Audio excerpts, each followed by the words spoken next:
तो hello guys, ये अपने 2 टायर नए डाले हैं। तो अच्छा हमको से तो इस पेल का टायर था ना वो जूना वाला, और वहाँ में हर चक्कर हूँ बे पिक्चर लिखे आलो। पिक्चर वास्तविक में बे जता एक बार बे बार थे था, पर हूँ हर चक्कर 300 रुपया घड़ी का तो केंद्र घड़ी का हर खोपड़ी तोड़ चक्कर लेके आलो।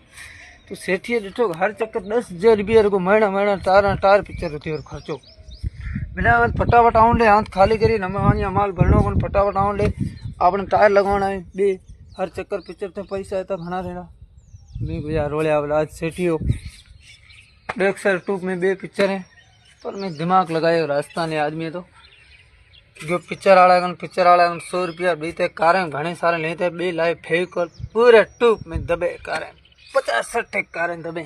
सब क्या देखना पड़ रहा है। अच्छा है मैं अंधा हूँ।